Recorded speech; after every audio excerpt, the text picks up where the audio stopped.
Hi students, आज हम start करेंगे माइक्रो इकोनॉमिक्स का चैप्टर 2 कंज्यूमर्स इक्विलिब्रियम। बहुत ही इम्पॉर्टेंट टॉपिक और बेसिकली ये टॉपिक थोड़ा सा लंबा रहेगा बट बहुत ही इम्पॉर्टेंट है। सो ध्यान से प्लीज़ आप लोग पढ़िएगा। What is equilibrium?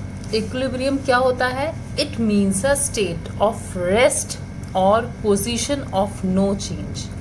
इसका मतलब है एक ऐसी पोजीशन जहाँ पे कंज्यूमर अपने आप को चेंज नहीं करना चाहता, वो वहाँ पे रुकना चाहता है। एक स्टेट ऑफ रेस्ट जहाँ पे उसको मैक्सिमम सेटिस्फेक्शन मिल रहा है। He derives maximum satisfaction with limited income. मतलब जितनी इनकम उसके पास है, कंज्यूमर के पास, उससे जो भी वो खरीद रहा है, जितना भी परचेज कर रहा है, वो चीज़ उसका मैक्सिमम सेटिस्फेक्शन है। ना वो उससे कम खरीदना चाहता है, ना उस पॉइंट से ज़्यादा लेना चाहता है। वहाँ पे वो मैक्सिमम सेटिस्फेक्शन पे है। तो ये जो पॉइंट होता है इसे बोलते हैं हम स्टेट ऑफ रेस्ट और पोजीशन ऑफ नो चेंज और मैक्सिमम सेटिस्फेक्शन। तो ये तीन आपको पॉइंट्स याद करने हैं इक्विलिब्रियम के लिए, जो इम्पॉर्टेंट है। अब नेक्स्ट कंज्यूमर्स इक्विलिब्रियम जो है उसको हम दो सिचुएशंस में पढ़ेंगे। पहली सिचुएशन, अगर कोई कंज्यूमर सिर्फ एक ही कमोडिटी खरीद रहा है। अगर हम एक ही कमोडिटी की बात करते हैं कि उसे कोई भी एक चीज़ खरीदनी है, आप कुछ भी ले लीजिए, चाहे टी, कॉफ़ी, पेन, एक ही चीज़, उसमें कंज्यूमर का इक्विलिब्रियम कैसे फाइंड आउट करना है, पहले वो पढ़ेंगे। Second, if he spends entire income on 2 commodities, और अगर वो अपनी इनकम से 2 कमोडिटीज़ खरीदता है तो एक इक्विलिब्रियम की कंडीशन हम इसमें पढ़ेंगे। तो दो सिचुएशंस हम पढ़ेंगे, एक सिंगल कमोडिटी और एक 2 कमोडिटीज में, राइट? ओके, अब स्टार्ट करते हैं consumers equilibrium in case of single commodity. अच्छा, इसमें हम सिंगल कमोडिटी में अगर हम इक्विलिब्रियम पढ़ रहे हैं, उससे पहले कुछ चीज़ें आपको ध्यान रखनी है। Number 1, all assumptions will be same as in DMU. DMU is diminishing marginal utility. हमने ये लॉ पढ़ा था, law of diminishing marginal utility. तो उसके अंदर हमारी जो assumptions थी वो ही इसमें एप्लीकेबल होंगी। इनफैक्ट आपको ये लॉ पहले पढ़ना पड़ेगा, ये पहले पढ़ने से पहले, तो आप पुराने वीडियोस में जाके देख सकते हैं। तो law of diminishing marginal utility में जो assumptions थी, लाइक कि आप यूटिलिटी को मेजर कर सकते हैं। सेकेंड, कंज्यूमर जो होता है वो रैशनल होता है, जिसे मैक्सिमम सेटिस्फेक्शन चाहिए अपनी परचेज पे। नंबर 3, प्राइजेस आपके कांस्टेंट रहेंगे, इनकम आपकी कांस्टेंट रहेगी, ओके, और कंजम्पशन जो होगा वो कंटिन्यूस होगा, उसमें ब्रेक नहीं होगा। तो ये सारी अजम्पशंस जो DMU की थी वो एग्जैक्टली सेम इसके अंदर होंगी, ठीक है। नेक्स्ट जो चीज़ हम इसमें पढ़ेंगे, consumer will be at equilibrium when he is buying such a quantity of that commodity which gives maximum satisfaction. तो ये बात तो वैसे ही क्लियर हो गई है कि जहाँ पे उसको मैक्सिमम सेटिस्फैक्शन मिलेगा वो उतनी क्वांटिटी लेगा। अच्छा, number 3, number of units to be consume depends on 2 factors. अच्छा, वो कितनी किसी कमोडिटी जो जिसके बारे में हम बात कर रहे हैं, सिंगल कमोडिटी जो बात कर रहे हैं, कोई भी अगर आप भी मार्केट में जाते हैं और कुछ खरीदना चाहते हैं तो क्या चीज़ आपको मैटर करती है? तो सबसे ज़्यादा जो फ़र्क पड़ेगा वो पड़ता है आपका प्राइस का, किसी भी चीज़ को खरीदने के लिए, ठीक है। पहली चीज़ जो प्राइस का पड़ेगा, और सेकेंड, उस चीज़ को उस प्राइस पे खरीदने से आपको क्या यूटिलिटी मिलती है उससे, है ना। तो expected utility, that means expected utility is your marginal utility from each successive unit. हर एक सक्सेसिव यूनिट या नई कमोडिटी लेने से आपको क्या सेटिस्फेक्शन मिल रहा है, वो और प्राइस, उसके ये 2 फैक्टर्स का फर्क पड़ता है, ठीक है। अभी हमने 2 चीज़ें पढ़ी जिनका फैक्टर्स का फर्क पड़ेगा, price and marginal utility, right. तो अब इक्विलिब्रियम जो पॉइंट होगा आपका, कंज्यूमर किस पॉइंट पे अपना कंजम्पशन करेगा, कहाँ पे जाके रुकेगा, कौन सा स्टेट ऑफ रेस्ट बोलेंगे किस पॉइंट को, वो होता है जहाँ पे कंज्यूमर कंपेयर करेगा उसके लिए प्राइस को और अपनी यूटिलिटी को। तो जिस पॉइंट पे उसका प्राइस, उस कमोडिटी का प्राइस, कोई भी आप मान लीजिए मैंने एक पेन लिया, इस पेन का प्राइस को मैं कंपेयर करूँगी इस पेन से मुझे कितना सेटिस्फेक्शन मिल रहा है उससे। तो जिस पॉइंट पे मेरा ये प्राइस और मेरा ये सेटिस्फेक्शन इस पेन से जो मिल रहा है वो इक्वल होंगे, वो पॉइंट मेरा इक्विलिब्रियम होगा। ठीक है। अच्छा, MU जो है एक्सप्रेस्ड इन यूटिल्स, जो मार्जिनल यूटिलिटी होती है उसको तो हम यूटिल्स में हमेशा काउंट करते हैं, मेजर करते हैं।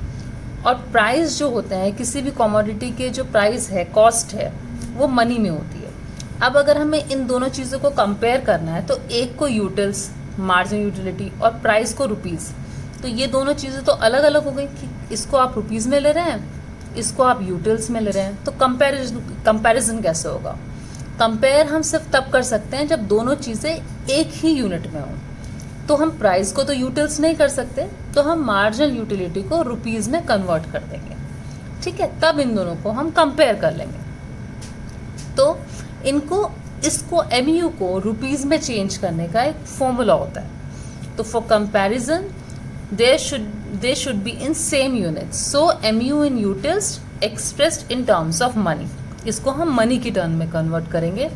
तो मनी में कन्वर्ट करने का फॉर्मूला होता है आपका ये मार्जिनल यूटिलिटी इन यूटिल्स। जो आपको मार्जिनल यूटिलिटी दी होगी क्वेश्चन में, वो यूटिल्स में अगर दी होगी उसको आप डिवाइड कर देंगे MU ऑफ 1 रुपी, वो भी आपको क्वेश्चन में दिया होगा। तो उससे डिवाइड करने के बाद जो भी आंसर आपका आएगा वो MU आपका रुपीज़ में निकल आया। तो आप इजीली इसको और इसको कंपेयर कर पाएंगे। आई होप आपको क्लियर हो गया है।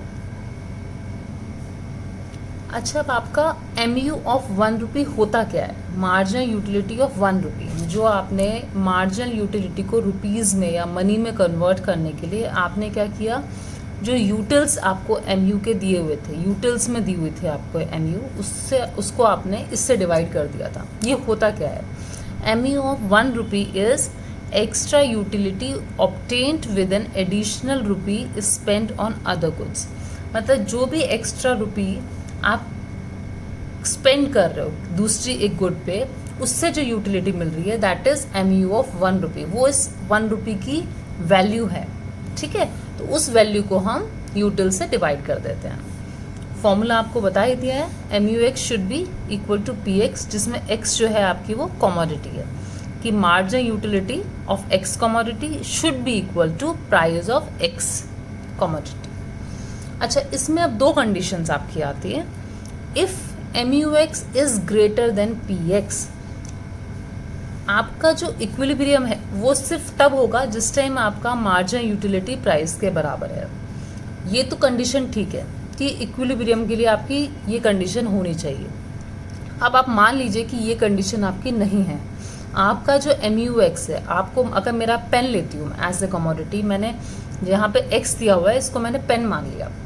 अब ये जो पेन है, अगर मेरी मार्जिनल यूटिलिटी जो इससे मुझे सेटिस्फेक्शन मिल रहा है वो अगर मेरा, और इसका प्राइस है मान लीजिए 10 रुपीज़, तो मेरा सेटिस्फेक्शन अगर इसके प्राइस से ज़्यादा है तो मेरा इक्विलिब्रियम कहाँ होगा?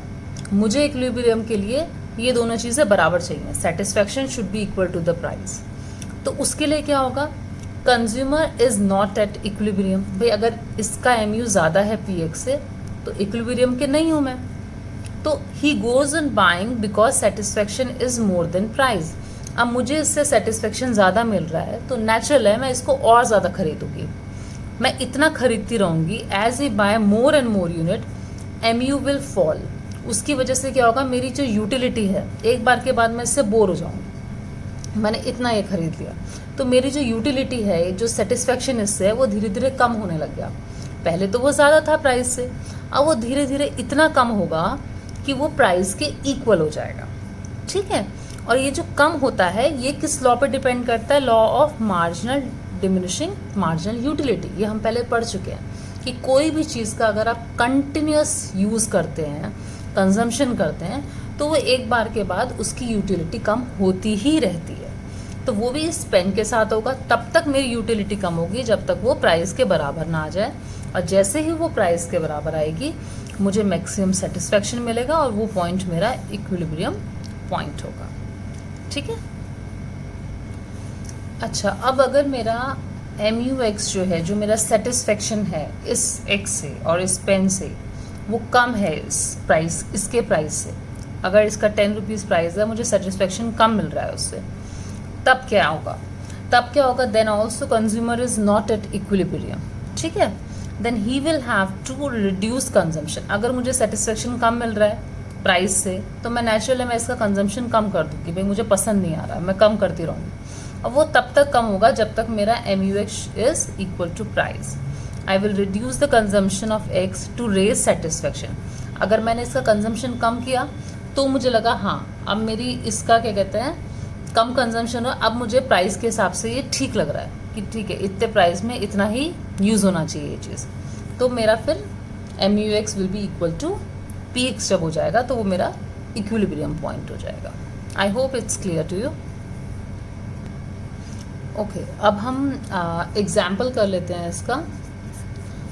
जैसे आपका यूनिट्स हमें दी हुई है, X जो है अगर उसकी 1 यूनिट में लेती हूँ, 2 यूनिट लेती हूँ, 3, 4, 5, मतलब मैंने कंटिन्यूस कंजम्पशन उसका 1 यूनिट का किया, 2 का, 3 का, 4, 5, 6। देन प्राइस जो था उसका वो एक ही था, 10, 10, 10 हर बार, राइट। मार्जिन यूटिलिटी मुझे दी हुई है यूटिल्स में। अब यूटिल्स में है, पहले जब मैंने फर्स्ट यूनिट ली थी तो उससे यूटिलिटी मुझे मिल रही थी MU20, फिर 2 ली तो 16, 3 ली तो 10, धीरे धीरे वो कम होती जा रही है और वो नेगेटिव भी आ चुकी है। अब मैं इन दोनों को, मुझे इक्विलिब्रियम पॉइंट कहाँ होता है जहाँ PX should be equal to MU, but this MU should be in rupees for comparison, ठीक है। तो ये तो यूटिल्स में है और इसको मुझे रुपीज़ में कन्वर्ट करने के लिए ये फॉर्मूला होता है। कैसे? MU को मुझे मार्जिन यूटिलिटी ऑफ 1 रुपी से डिवाइड करना होता है, तो वो मेरी 1 दी हुई है, तो मैं 20 को 1 से डिवाइड करूँगी, 20 आ गया, देन 16, 10, 4, 0, -6। अब इन दोनों को हम कंपेयर कर लेंगे, ठीक है। मार्जिन यूटिलिटी मेरी यहाँ पे प्राइस से कितनी ज़्यादा है 10, यहाँ पे कितनी ज़्यादा है 6, यहाँ पे दोनों में कोई डिफरेंस नहीं है, both are equal, PX is equal to MU, है ना, तो ये 0 डिफरेंस। यहाँ पे मेरी -6, अगर मैं 4 में से 10 माइनस कर दूँ तो -6, अब मैं 0 में से 10 माइनस कर दूँ -10, -6 में से 10 माइनस करूँ -16, ठीक है। तो ये मेरा डिफरेंस आया दोनों का, MU और PX का। तो इसका मतलब यहाँ पे मेरा MU जो था वो प्राइस से ज़्यादा था, ठीक है, यहाँ पे भी ज़्यादा था, तो इन दोनों में ज़्यादा है, that means consumer will increase the consumption, उसको सेटिस्फेक्शन ज़्यादा मिल रहा है प्राइस के कंपैरेटिवली, तो उस चीज़ को ज़्यादा यूज़ करेगा और वो इतना यूज़ करेगा कि जब तक वो इसके बराबर आ जाए, दैट मीन्स इस पॉइंट तक 10 is equal to 10, MU is equal to PX।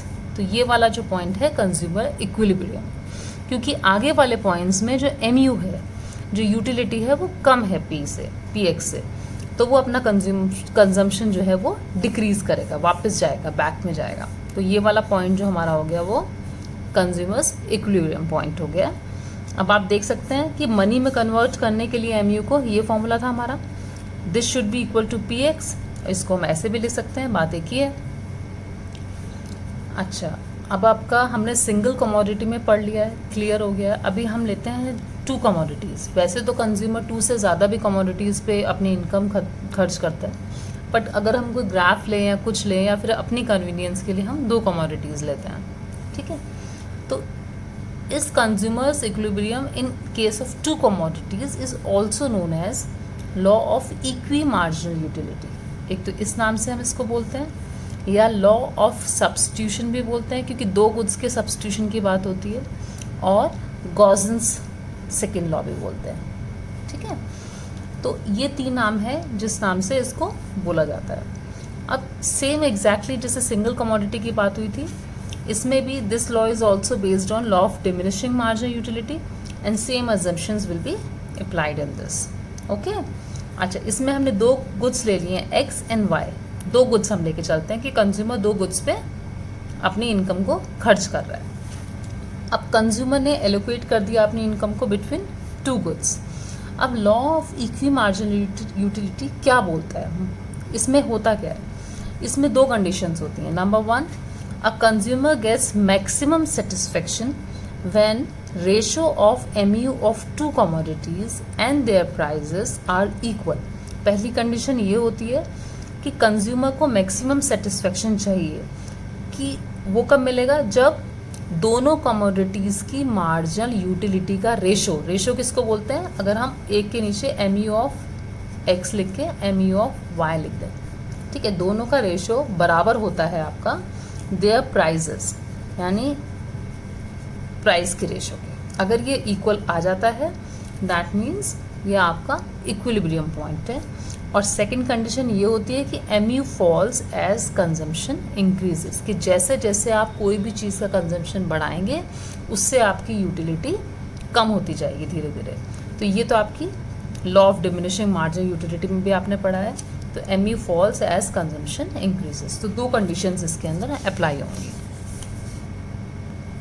Okay, first condition जैसे मैंने आपको बताया ये इसमें there are two conditions to attain equilibrium in two commodities. Number one, ratio of mu to price is same in both goods, like दोनों goods में x और y में जो मार्जिनल यूटिलिटी की रेशियो है वो सेम होनी चाहिए प्राइस की रेशियो के, दोनों कमोडिटी के, ठीक है। अगर हम इसको लिखेंगे ऐसे तो आप इसको ऐसे भी लिख सकते हैं, इस रेशियो को px को इसके नीचे कर दिया, ये हो गया, ठीक है। तो फर्स्ट कंडीशन ये होनी चाहिए आपकी। अगर यहाँ पे px आपका py के बराबर है, प्राइस तो क्योंकि सेम ही होंगे, तो आपका mux is equal to muy, दोनों की यूटिलिटी इक्वल होगी। तो ये आपकी इक्विलिब्रियम की कंडीशन है फर्स्ट। सेकंड कंडीशन क्या है इक्विलिब्रियम के लिए, कि mu falls as consumption increases if mu does not fall as consumption increases. अगर mu आपका कम नहीं होता थी, अगर आप कंजम्पशन बढ़ाते जा रहे हैं किसी चीज़ का और आपका mu या यूटिलिटी आपकी कम नहीं हो रही है, the consumer will and up buying more of one good.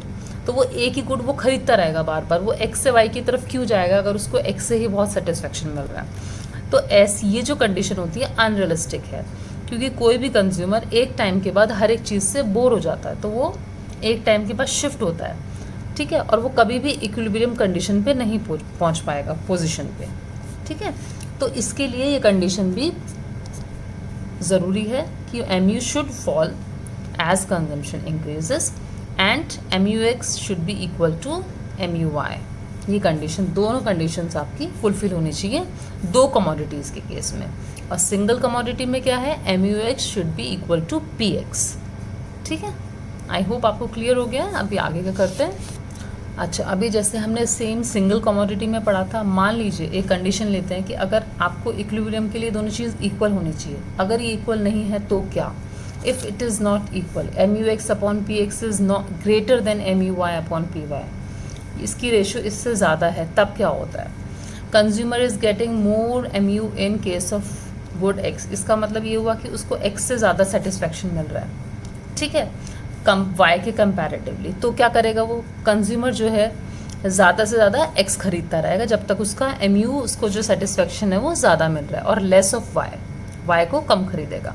This will lead to fall in mux। धीरे धीरे क्या होगा, जब वो कोई चीज़ को बहुत ज़्यादा खरीदता रहेगा उससे उसका धीरे धीरे जो यूटिलिटी है उसको कम हो जाएगी, उसको सेटिस्फेक्शन उससे कम मिलेगा और y का सेटिस्फेक्शन बढ़ना शुरू हो जाएगा। तो this will lead to fall in mux and rise in muy। तो ये चीज़ कंडीशन तब तक चलती रहेगी, तब तक कंटिन्यू रहेगी, consumer will continue to buy more of X till जब अब तक आपकी इक्विलिब्रियम की कंडीशन अटेन ना हो जाए, ठीक है। तो ये आपका फर्स्ट पॉइंट हो गया।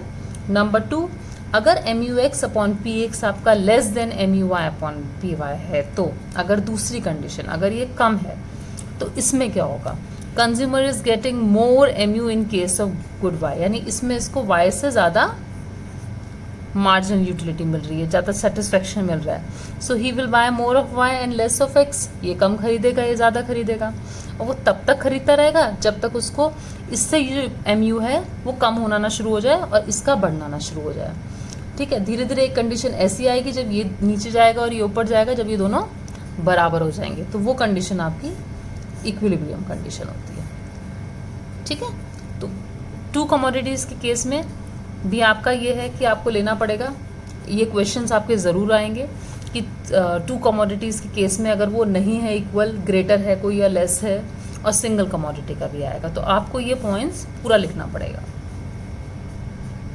अच्छा, अभी हम कंज्यूमर्स इक्विलिब्रियम जो टू कमोडिटीज़ का है उसका एक एग्जाम्पल और कर लेते हैं। इसमें आप देखिए MUX, इसमें हमें MUX दिया हुआ है। 1 यूनिट लेने पे मार्जिन यूटिलिटी फ्रॉम X 20 है, 1 यूनिट पे ही MUY 16 है, ठीक है। 2 यूनिट्स पे 14 है, ये 12 है, 3 पे 12, 8, 7, 5, 5 एंड 3, ये हमें दी हुई है मार्जिन यूटिलिटी दोनों से, और ये यूटिल्स में है इसकी यूनिट जो है। टोटल इनकम जो उसके पास है 5 रुपीज़ है जो उसे खर्च करना है, और जो कॉस्ट है वो 1 यूनिट जो है वो 1 रुपये की है, ठीक है। तो both commodities are ₹1 per unit. अब उसको ये 5 रुपीज़ दोनों कमोडिटीज़ पे खर्च करने हैं, और उसको आपको पता है इक्विलिब्रियम कंडीशन के लिए MUX जो है उसका should be equal to MUY, दोनों बराबर होने चाहिए। तो अब आप खुद देखो कि इस कंडीशन में कि कहाँ कहाँ पे MUX MUY के बराबर है, कोई नंबर आपको दोनों में MU कौन सा सेम है। ये पॉइंट ऐसा है जहाँ पे 3 यूनिट्स अगर वो X की लेता है तो उसको 12 यूटिल्स MU है उसका, और 2 यूनिट्स अगर वो लेता है Y की तो उसको सेम मिलता है। और दूसरी कंडीशन आती है 5, और 5 यहाँ पे सेम है। तो 2 पॉइंट्स ऐसे हैं जहाँ पे दोनों का, अगर इनको लें जहाँ पे उसको सेम MUX जो है MUY के बराबर है, ठीक है। अब लेकिन आपको देखना है कि उसको कौन सा कॉम्बिनेशन वो लेगा। अब आप देखो आपके पास इनकम कितनी है, इनकम है 5, अगर वो 5 यूनिट्स X की ले लेता है अगर वो, तो उसके पास तो सारे पैसे X में ही खर्च हो गए, Y के लिए तो कुछ बचा ही नहीं, है ना। लेकिन तो ये वाला कॉम्बिनेशन तो पॉसिबल ही नहीं है, क्योंकि उसकी इनकम जो है वो लिमिटेड है, तो वो ये कॉम्बिनेशन कैसे लेगा, ठीक है। तो वो क्या करेगा, अगर 3 यूनिट्स, क्योंकि 1 यूनिट 1 रुपये की है, 3 यूनिट्स 3 रुपीज़ की उसकी X हो गई, और 2 यूनिट्स उसने Y की ले ली क्योंकि वो भी 2 रुपये की आ गई। तो ये वाला कॉम्बिनेशन अगर वो ले लेता है तो 5 रुपीज़ में उसके पास 3 units of X and 2 units of Y उसके पास आ जाएंगे। तो ये यहाँ पे उसकी इक्विलिब्रियम कंडीशन उसकी सेटिस्फाई हो जाती है। यहाँ इस पॉइंट पे वो स्टेट ऑफ रेस्ट बोलेंगे इस पॉइंट को। आई होप इट्स क्लियर। अच्छा, इस जो हमने पढ़ा है इक्विलिब्रियम का जो हम पढ़ रहे हैं, इसकी एक लिमिटेशन है, वो ये है कि utility is a feeling of mind and there can not be a standard measure of what a person feels. Basically cardinal approach है ये पूरा जो हमने पढ़ा है। इसमें यही बोलते हैं कि जो आपकी यूटिलिटी है, जो सेटिस्फेक्शन है, उसको आप मेजर नहीं कर सकते हैं, क्योंकि ये तो एक फीलिंग है, उसको आप कैसे मनी में या कैसे आप काउंट कर सकते हो। तो ये इसकी एक बिग लिमिटेशन है। अगर आपके पास एग्ज़ाम में लिखने को आएगी तो आप ये लिमिटेशन लिख दीजिएगा। आई होप ये पॉइंट आपको, ये टॉपिक बहुत अच्छे से क्लियर हो गया है। अगर फिर भी आपको नहीं समझ में आता है, प्लीज़ कमेंट बॉक्स में बता दीजिए, मैं फिर से कुछ कोशिश करके आपको एक्सप्लेन करने की कोशिश करूँ। Thank you so much, thanks for watching.